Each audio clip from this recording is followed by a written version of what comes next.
Ya, hari ini kita akan membahas mengenai penggalian ide inovasi tentang bagaimana nanti kita mengembangkan ide-ide terkait dengan penelitian atau karya ilmiah yang akan kita buat.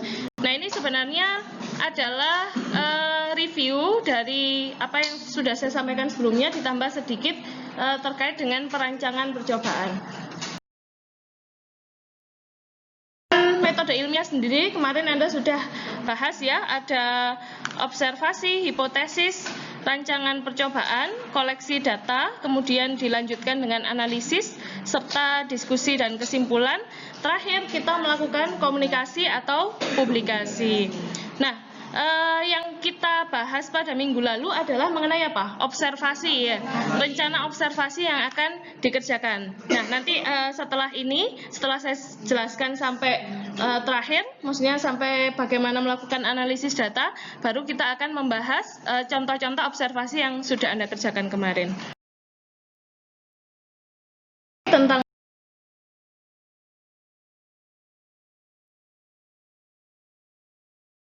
antaranya adalah bentuk sediaan yang sudah dipilih kemarin sudah ya.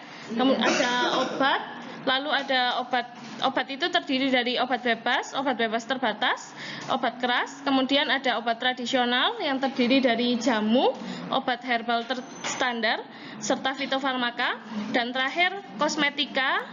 Diantaranya kalau secara umum bisa kita bagi menjadi dua, yang untuk tujuan perawatan dan juga untuk make up atau memperindah tampilan.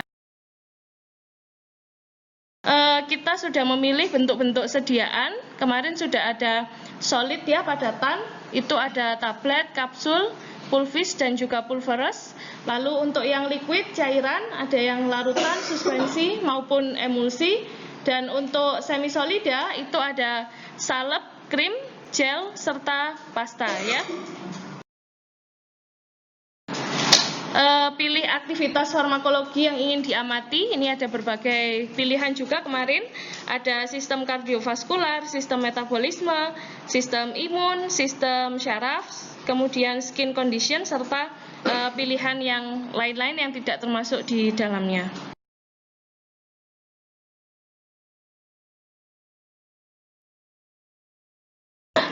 Setelah itu baru kita nanti akan menyusun hipotesis dari hasil pengamatan yang sudah Anda lakukan ya. Kita akan mencoba membuat suatu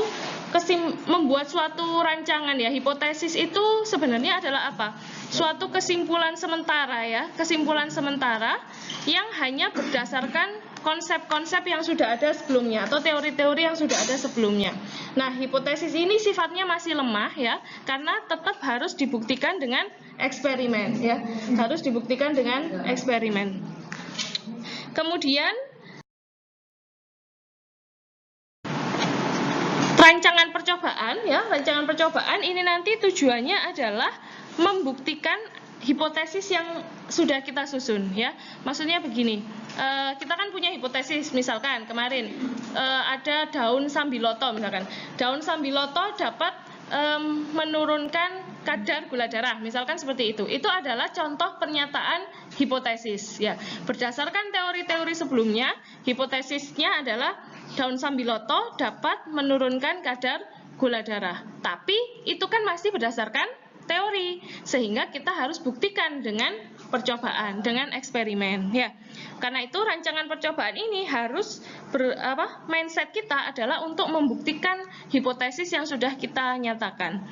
Kemudian untuk rancangan percobaan sendiri ada beberapa model ya. Tapi untuk lebih detailnya nanti Anda akan belajar pada saat mata kuliah metodologi penelitian atau METPEN. Nah, untuk saat ini kita hanya akan membahas yang true eksperimental ya. Jadi true eksperimental ini adalah bentuk eksperimental yang sebenarnya ditandai dengan adanya kelompok kontrol positif dan juga kontrol negatif, serta nanti akan ada kelompok-kelompok yang diberikan perlakuan. Contohnya tadi, misalkan kita mau membuktikan apakah benar daun sambiloto itu dapat mengurangi atau menurunkan kadar gula darah. Maka nanti kita buat kelompok percobaan dengan hewan coba mencit ya. dengan hewan coba mencit. Kemudian tahu mencit ya? Bukan tikus ya. Kalau tikus itu agak besar, mencit itu agak kayak hamster gitu loh, kecil ya, curut. Ya, bukan ya. Nah, nanti kita buat hewan cobanya adalah mencit tadi. Nah, mencit tadi kita bagi menjadi beberapa kelompok. Nah, biasanya satu kelompok itu terdiri dari, jumlahnya bisa beragam ya, tergantung berapa kelompok yang akan kita buat. Katakan kalau kita mau buat 6 kelompok percobaan, ada perhitungan dengan ada persamaannya gitu ya, ada persamaan, ada rumusnya. Nah, rumusnya itu nanti akan kita gunakan untuk menghitung berapa jumlah mencit yang digunakan. Nah, dalam kasus ini pokoknya nanti kita buat kelompok. Ada kelompok yang kontrol positif. Ya, kontrol positif itu apa? Kontrol positif itu kita beri penyakit ya, kita buat sakit ya, kita buat dia mengalami diabetes, tapi diberikan obat yang sudah terbukti efektif. Ya, misalkan dia diberikan glibenclamid, glimepiride, obat-obat yang sudah terbukti efektif. Kemudian ada kelompok kontrol negatif. Kelompok kontrol negatif itu apa? Kelompok kontrol negatif itu kita buat sakit tapi tidak diberikan obat. Hanya diberikan placebo. Placebo itu tidak ada obatnya gitu ya. Itu kelompok kontrol negatif. Kemudian ada kelompok perlakuan. Nah, kelompok perlakuan inilah yang fungsinya untuk membuktikan hipotesis tadi. Nah, kan kita maunya tadi apa? Daun sambiloto. Berarti kelompok perlakuan ini yang kita berikan daun sambiloto. Ya, jadi kita buat sakit dan diberikan obatnya berupa daun sambiloto. Nah, harapannya nanti hasilnya seperti apa? Harapannya nanti hasilnya yang diberikan daun sambiloto kadar gula darahnya menurun. Ini hipotesis ya, karena itu harus kita buktikan. Nah, kalau benar nanti kadar gula darahnya yang diperlakukan itu menurun, berarti memang daun ini efektif. Lah, gunanya kelompok kontrol positif dan negatif tadi apa? Sebagai pembanding ya. Kalau kelompok negatifnya ternyata tidak diberi obat ya, tidak diberi obat saja gula darahnya sudah turun, berarti bisa jadi turunnya bukan karena obat, tapi memang dia sudah sembuh dengan sendirinya, misalkan begitu. Nah, karena itu kontrol negatif tadi sangat penting ya, sangat penting juga untuk benar-benar membuktikan, memastikan bahwa metode kita itu sudah benar atau tidak. Nah, kemudian dalam hal ini ada yang disebut dengan variabel bebas. Variabel bebas itu apa? Variabel bebas itu adalah faktor yang diubah pada percobaan di mana akan mempengaruhi hasil percobaannya nanti. Ya, contohnya apa tadi? Contohnya adalah pemberian daun sambiloto pada berbagai kadar. Ya, jadi misalkan buat kadar 1%, 2%, 3%. Nah, maka yang disebut variabel bebasnya adalah kadar daun sambiloto. Paham ya sampai sini ya? Nah, kemudian ada yang disebut dengan variabel kontrol. Variabel kontrol itu berbeda dengan kelompok kontrol. Kalau variabel kontrol ya, itu adalah dikendalikan atau sama pada seluruh kelompok percobaan. Ya, artinya apa? Semuanya. Jadi dari awal ya, dari pemilihan hewan, hewannya dipilih yang jantan biasanya. Kenapa kok dipilih jantan? Karena kalau jantan itu relatif tidak terpengaruh masalah hormonal. Sementara kalau betina masih ada pengaruh hormonal, sehingga biasanya dipilih hewan cobanya jantan. Kemudian dicari yang umurnya hampir sama, ya. Setelah itu dicari juga yang bobot tubuhnya atau berat badannya hampir sama, rata-rata sama. Dibuat misalkan 20 plus minus berapa? 20 plus minus 3 gram. Berarti antara 17 sampai 23 ya, rentangnya tidak boleh terlalu jauh. Kemudian apalagi yang dibuat sama lagi, misalkan diberikan perlakuan untuk induksi sakit ya. Jadi dibikin sakit itu bahasanya diinduksi. Jadi dia diinduksi dibuat diabetes dengan ada, saya lupa namanya. Lupa nanti saya ingat ya. Ada diberikan suatu zat yang dia dapat menyebabkan mengalami diabetes. Nah, jumlah yang diberikan itu juga harus sama. Kalau diberikan sekian gram ya semuanya harus sekian gram. Nggak boleh ada yang misalkan sengaja supaya nanti yang yang perlakuan itu diabetesnya nggak terlalu parah, jadi dikasihnya sedikit. Nah, tidak boleh seperti itu, tapi semuanya harus sama. Kemudian makanan, jumlah minumannya itu juga diupayakan sama ya, lingkungannya juga. Nah, ini adalah variabel kontrol. Nah, kontrol ini penting. Pentingnya kontrol ini apa? Memastikan bahwa memang apabila ada perbedaan, perbedaannya itu memang hanya disebabkan oleh variabel bebasnya tadi. Ya, kan nggak mungkin juga kalau misalkan kontrolnya berbeda-beda ya, tidak terkendali, terus ternyata wah yang perlakuan ternyata menurun kadar gula darahnya. Ternyata memang karena misalkan yang perlakuan dikasih makannya sedikit. Ya, pokoknya faktor-faktor yang lain yang tidak disebabkan oleh variabel bebas. Nah, itulah sehingga dalam penelitian itu betul-betul ini juga sangat penting. Variabel kontrol ini harus dikendalikan dan sama kondisinya pada semua percobaan. Nah, yang terakhir itu variabel dependent atau variabel tergantung. Kalau tergantung namanya tergantung ya, artinya kan kita tidak punya kendali atas hal tersebut. Karena apa? Karena ini dipengaruhi oleh variabel bebas ya. Contohnya misalkan tadi kita kan variabel bebas beda-beda kadar daun sambiloto ya kan. Nah, harapannya berarti atau hipotesisnya adalah bahwa pada peningkatan kadar sambiloto nanti juga akan diikuti penurunan kadar gula darah. Artinya apa? Makin tinggi kadar sambilotonya, kadar gula darahnya makin turun. Paham ya sampai sini ya? Nah, itu namanya variabel tergantung, kan tergantung dari pemberian sambilotonya. Oke? Nah, terakhir selanjutnya adalah koleksi data. Koleksi data adalah pengumpulan data setiap unit percobaan dan harus dilakukan secara teliti. Misalkan saja tadi satu kelompok itu ada 5 mencit. Kemudian kita punya 5 kelompok. Berarti kan kita ngurusi berapa? 25 ekor mencit. Nah, artinya setiap data, setiap individu ya, setiap ekor mencit itu harus dicatat dengan benar, nggak boleh sampai tertukar satu sama lain.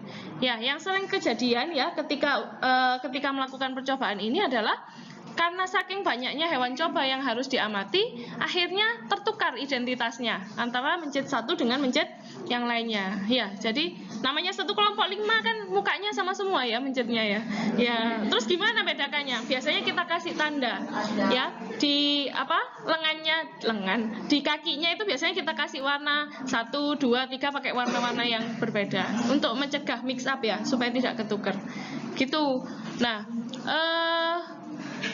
ini juga gampang-gampang susah ya. Gampang-gampang susahnya apa? Maksudnya yaitu, jadi seringkali data itu menjadi tidak valid karena tidak telitinya ketika mencatat hasil percobaan. Nah, sekarang ambil titiknya berapa? Maksudnya sudah hewannya 5, kemudian harus diamati gula darahnya setiap hari misalkan. Ya tergantung dari protokol yang kita acu ya. Misalkan harus diamatinya 3 hari sekali. Nah, 3 hari sekali kan berarti datanya nanti yang terkumpul 25 kali 3 sudah 75. Nah, itu kan sudah banyak sekali. Sehingga ini juga harus kita waspadai lah. Koleksi data ini tinggal nyatet, tapi kalau nggak teliti hasilnya akan salah ya. Nah, selanjutnya setelah data terkumpul maka dilanjutkan dengan analisis data. Nah, analisis data ini ya fungsinya untuk menarik kesimpulan ya, menarik kesimpulan secara objektif. Nah, supaya objektif kita menggunakan alat ya, alat ukur atau alat untuk menentukan tadi kesimpulan tadi adalah dengan menggunakan metodologi statistik ya. Bukan karena kita tentukan sendiri saja ya, bukan sekedar pokoknya yang perlakuan pasti hasilnya bagus gitu. Tidak boleh begitu ya. Menentukannya, menentukan apakah suatu hasil itu memang valid atau tidak, atau maksudnya menentukan kesimpulan tadi berdasarkan data harus dilakukan secara objektif, dalam hal ini dengan menggunakan analisis statistik. Nah, analisis statistik tadi juga sebenarnya contohnya banyak sekali, ragamnya banyak sekali. Nanti Anda akan belajar juga di metodologi penelitian.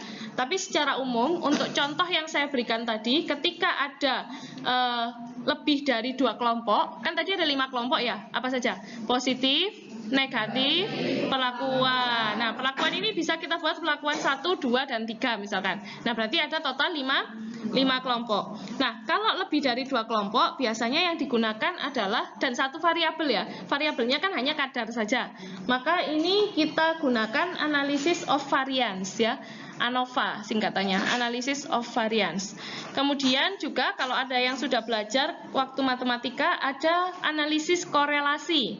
Analisis korelasi itu melihat hubungan di antara 2 variabel, ya, variabel X dan variabel Y. Namanya dengan regresi linier. Ya, ini kemarin matematika sudah.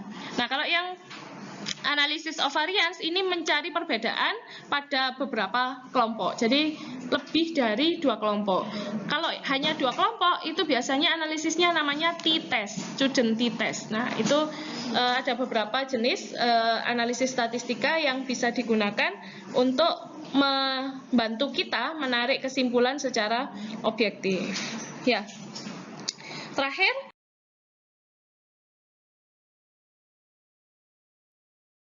ya, setelah tadi kita peroleh data-data, sudah kita analisis juga, maka tahap selanjutnya adalah menghubungkan hasil dengan teori-teori yang sudah ada sebelumnya. Ya, inilah yang disebut dengan proses diskusi atau pembahasan.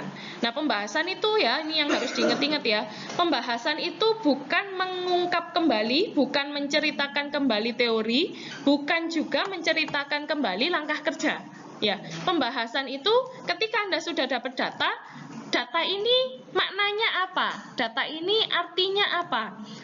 Kemudian kenapa kok kita bisa memperoleh hasil tersebut? Itu adalah fungsinya pembahasan. Jadi pembahasan itu bukan copy paste copy paste dari teori langsung dimasukkan lagi, tidak seperti itu, tapi menghubungkan antara data yang kita dapat dengan kesesuaiannya dengan teori-teori yang sudah ada sebelumnya, ya, yang sudah dilakukan orang sebelumnya.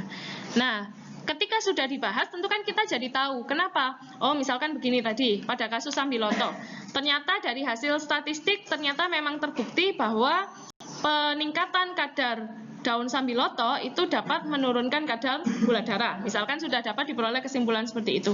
Nah, otomatis kan kita harus bahas kenapa kok peningkatan kadar Sambiloto itu bisa menurunkan kadar gula darah, kok bisa begitu? Nah, itu kita cari, oh, daun Sambiloto itu mengandung senyawa ini ya, mengandung senyawa A, senyawa B, senyawa C gitu ya. Di mana senyawa-senyawa ini berfungsi dapat meningkatkan fungsi pankreas, misalkan begitu. Kita dapat dari pustaka. Nah, itulah pembahasan. Bukan sekedar mengcopy paste dari bab 2, bukan sekedar mengcopy paste dari teori, bukan juga menceritakan langkah kerja yang sering kejadian ya. Ini saya ngomong berkali-kali ya, bahkan sampai skripsi pun kadang masih suka nulis langkah kerja diceritakan kembali di pembahasan, padahal itu sudah bukan tempatnya. Langkah kerja itu tempatnya di metode ya. Kalau yang di pembahasan ya tadi hasilnya apa, kenapa kok bisa diperoleh hasil seperti itu. Ngerti ya? Ini ngerti nggak? Paham? Bingung? Nggak bisa bayangkan. Jadi begini, ya tadi ya, Anda selesai percobaan nih, atau Anda dulu waktu SMA pernah percobaan apa? Yang biar bisa dibayangkan. Kelinci, ngapain diapakan? Mencet diapakan? Oh, kalau hanya dibedahnya dibuka. Yang ada perlakuan-perlakuan, misalkan fotosintesis pernah nggak? Yang ada di tempat gelap sama tempat terang, yang kemudian apa? Biasanya diamati oksigen ya, gelembungnya ya. Nah, gelembungnya. Yang lebih banyak gelembungnya yang mana? Yang di tempat terang ya. Nah, kalau masih ingat dulu ada percobaan di SMA ya, fotosintesis kan itu sudah perlakuan. Jadi ada 2 benda yang sama kan. Jadi ada pakai hidrila kalau nggak salah ya. Hidrila kemudian di dalam air lalu dikasih cungkup gitu ya. Nah, kemudian yang satunya ditaruh di tempat gelap, satunya ditaruh di tempat terang. Nah, hipotesisnya adalah yang ditaruh di tempat terang berarti kan ada cahaya matahari, di mana cahaya matahari itu membantu proses fotosintesis. Artinya yang fotosintesisnya berjalan dengan baik yang gelap apa yang terang? Yang terang. Ya, hipotesisnya seperti itu ya. Kemudian kan Anda letakkan tuh, yang satunya di gelap, yang satunya di terang. Ini hipotesisnya sudah, berarti kita tinggal membuktikan. Nah, kemudian kita amati yang di tempat terang. Sudah kan, kita biarkan dia mengalami fotosintesis. Kemudian kita amati apa? Yang parameter yang diamati? Gelembung, jumlah gelembung ya? Ya, atau banyaknya gelembung. Nah, banyaknya gelembung tadi itu adalah variabel tergantung ya. Sedangkan penempatan di ruang gelap dan terang itu variabel apa? Bebas. Paham ya sampai sini? Nah, semuanya kan persis sama, itu variabel kontrol. Nah, setelah itu Anda dapat data kan dicatat ya, yang gelap gelembungnya sekian, yang terang gelembungnya sekian. Ngukurnya apa? Dihitung butiran atau apa? Nggak ada, cuman di oh ya, banyak atau sedikit ya, yang banyak ditandai plus plus plus, yang sedikit ya minus minus atau plusnya lebih sedikit. Nah, itu kan sudah diamati. Dari dua hasil ini kemudian kan dibahas ya kan? Kenapa ya? Pembahasan itu kenapa kok yang ditaruh di tempat terang lebih banyak gelembungnya? Itulah pembahasan. Ya, mengapa? Karena cahaya matahari itu akan membantu proses fotosintesis. Kemudian, sudah begitu saja? Enggak. Terus, fotosintesis. Fotosintesis itu prosesnya apa sih? CO2 ditambah H2O menghasilkan oksigen ditambah karbohidrat ya. CO2 ditambah H2O panah menghasilkan O2 plus karbohidrat. Nah, berarti gelembungnya itu siapa? Oksigen. Ketika fotosintesis terjadi, berarti produknya kan juga akan meningkat. Di mana produknya di sini adalah oksigen. Nah, gelembung tadi adalah gelembung oksigen. Nah, itu yang dibahas itu seperti itu. Bukan sekedar cerita lagi. Yang sering kejadian adalah dikopas lagi dari awal. Yang dasar teorinya tadi ditulis lagi di pembahasan. Nah, jadi menghubungkan, diperoleh gelembung yang banyak karena gelembung tadi merupakan produk dari fotosintesis. Ketika fotosintesis itu terjadi dengan baik, maka akan terjadi juga peningkatan jumlah oksigen yang ditandai dengan banyaknya gelembung. Wes ngerti ya? Nanti kalau praktikum juga begitu ya. Ya, jangan geladrah. Yang sering pembahasan itu yaitu tadi ya. Nanti saya lihat semester 3 bikin laporan, kalau masih ada cerita lagi langkah kerja ditulis ulang, teori ditulis ulang, wes langsung tak pulangkan ya, laporannya tak pulangkan. Oke.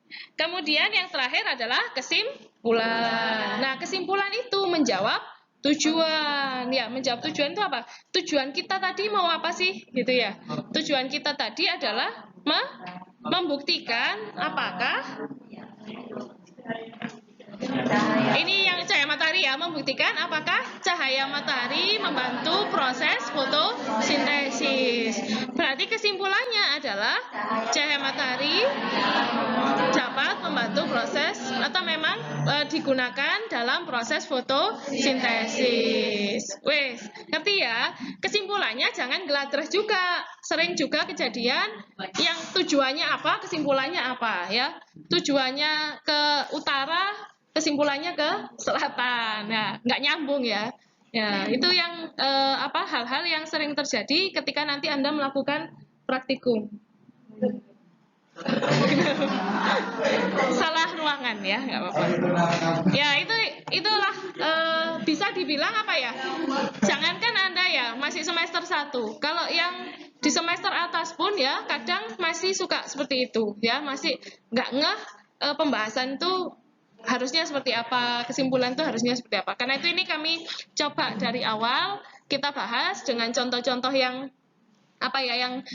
dekat gitu ya dengan anak farmasi supaya nanti bisa memahami sampai terakhir. Ini jangan ditinggal ya. Terus kedua ya, ini nanti kalau praktikum ya, Anda boleh tanya kakak kelas. Boleh tanya dulu seperti apa praktikumnya. Kalau misalkan kakak kelasnya punya dokumentasi praktikum, ya kamu baca-baca nggak apa-apa. Tapi haram hukumnya nyalin laporan kakak kelas.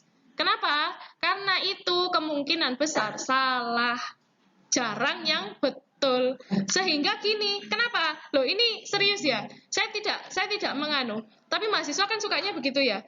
Jadi sudah dikoreksi dengan oleh para dosennya, dikembalikan, tapi nggak diperbaiki. Lah kalau kamu contoh berarti yang kamu contoh yang salah. Kalau misalkan pingin tahu, hanya sekedar pingin tahu saja, maksudnya teknisnya seperti apa. Tapi buat laporannya jangan nyontoh, wes pokoknya lupakan lah, nggak usah lihat punyanya kakak kelas.